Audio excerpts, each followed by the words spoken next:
good. I knew that I wouldn't. I feel Santa Clarita's hometown station, AM 1220 KHTS. Hey, make sure you go to hometownstation.com for all the latest and greatest in the Santa Clarita Valley. so good. Like us on Facebook, follow us on Twitter. It is time. It's the first Friday of the month. That means it's time for the Prima Pediatrics Healthcare Hour on AM 1220 KHTS. We have Dr. Feldman in studio talking all things pediatrics. You can go to primapediatrics.net for more information. How you doing, Doc? Doing okay now that I got out of traffic. Yeah, that'll happen. Yeah, that'll happen. Yeah. Said every California driver ever. That is true. But better than it was 2 days ago when the winds were blowing your cars off the road. Out of control. Out of control. So the winds. So I read that the National Weather Service said that they were, in the Newhall Pass, there were gusts of up to 60 miles per hour. I don't doubt that at all. Yeah, so going along with that, you know, my sinuses they're out of control when the wind's blowing, right? Yes. And then my kids also, they started coughing and stuff as well. So how does the wind affect kids? Well, especially those who have what we call twitchy airways, otherwise known as underlying asthmatics. You can call them twitchy airways. You can call them recurrent bronchitis. They're asthma. Okay. Kids who have twitchy airways and have allergies, even without true allergy, really have a tough time with the winds. The more the winds blow, and especially out here with the sand, oh my goodness, and all the dirt.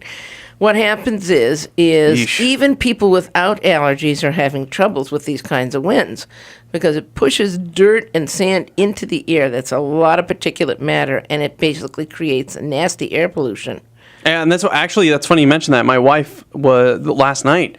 She had like a sinus headache. She's like, I don't have sinus problems. This doesn't happen to me, and it hasn't. She hasn't had an issue with that before. And the really bad winds forced her, you know, she was all congested and stuff. Well, the reason being fourfold. Number one, it dries out your mucous membranes like crazy. Everybody notice how dry their mouth is, how dry their eyes are? Actually, yeah, it was driving me crazy today. Yeah, okay, so it gets dry. What happens when it gets dry? Well, the little hairs inside your nose and all around your respiratory tract that are there to push all the dirt and all of the germs and all of the allergens out, they move too slowly because they're too dry. Okay. So if that's not working, then you're open court for anything. The bugs, the allergens, you name it, everything can get in. Yeah. And of course, once it gets in, it sets up shop. Yeah. You know, it's just like those commercials with those crazy bugs. Yeah. Uh-oh, here it comes. You know, and that's what happens. So even people who don't get recurrent sinus infections or allergies or anything in this kind of environment, unless they're literally wearing bandit masks, they're going to have troubles. You know, so what happens the minute you get out of that dry, nasty, windy air, then the mucus comes flowing like crazy because it's been blocked out. And then, of course, your nose runs and you're congested, and then, you know, all heck breaks loose. Yeah. So, okay, so we're going to take a quick break. We're going to talk about all that stuff with your kids and maybe once they get those symptoms, what we can do to help and all of that stuff. It seems timely with all the wind and the heat is coming back. And maybe we could give some heat tips. It's supposed to be mid-90s all weekend long, so we can talk about that next. This is the Prima Pediatrics Healthcare Hour with Dr. Feldman on AM 1220 KHTS. I knew that I wouldn't. Santa Clarita's hometown station, AM 1220 KHTS, Prima Pediatrics Healthcare Hour on AM 1220 KHTS. Find more info on Prima Pediatrics going to primapediatrics.net. They're over there on Via Princessa, right across from Costco over there. 24-hour fitness, that area. You can also give them a call at 661-424-9000. And the wind has been, the wind, man, it's just the wind. You know? well, in Israel, they call it a chamsin, which means a hot nastiness. Yeah. It's also known in English as a sirocco, Scirrroco. How do I know that? Because it was a spelling word when I was in 6th grade. Oh, there you go. Did you spell it right or did you spell it wrong? Oh, I spelled it right. Oh, I was one of the spelling bee champions. Oh, okay. Congratulations on that. Yeah, right. whoopee. Yeah. It's a hot desert wind. Yeah. Okay. The other thing that happens in addition to drying up up all your mucous membranes is the air pollution is something fierce. Yeah. So that even if you don't have respiratory problems and these kinds of winds, you can have respiratory problems. Yeah. Even if it's something you're not used to, yeah. Right, yeah. And then add in the heat, and now you have a perfect storm. Yeah, a series of unfortunate things. Which is why most peoples in hot desert climes that have these kinds of things do not work during the day. They work in the early morning. They stop at 11. They work from like 7 to 11. Then they stop. They have a meal. They go inside. They have a meal. They nap. And they don't get up and start working again until 4. And then they work from 4 until 7 p.m. And that is the way it is in all of North Africa, Asia, Asia Minor, wherever there are deserts. That's the way it is generally done, which means the way we conduct ourselves in Santa Clarita isn't the smartest thing in the world. More importantly, the coaches and the teachers in the schools out here just don't get this. Yeah. They are so crazy. They make a doctor sign a note for a kid to use sunscreen in school, but they put these kids outside in the wind during recess. Yeah, and here's the thing. I used to work with kids. I worked at Rio Vista Elementary School. I was worked at the after-school program there. Yeah. And I remember rainy days, the kids would get a little bit crazy because they get cabin fever being inside all day.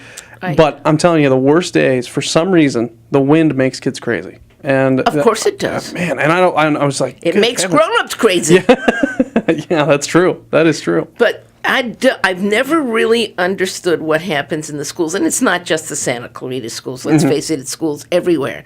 They've lost all sense of common sense.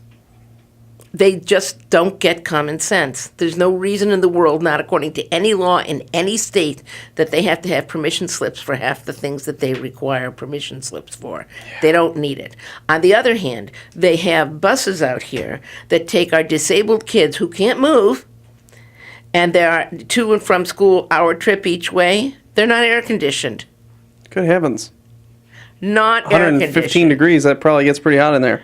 Well, it's not just that. A lot of these kids are on medications that cause you to be unable to sweat. Oh, my goodness. So they are putting these kids at risk for what's called malignant hyperthermia, heat stroke. Yeah. I don't understand this. Holy I don't cow. get it. Good grief. That should be, now talk about permission slips. That should be mandated by law.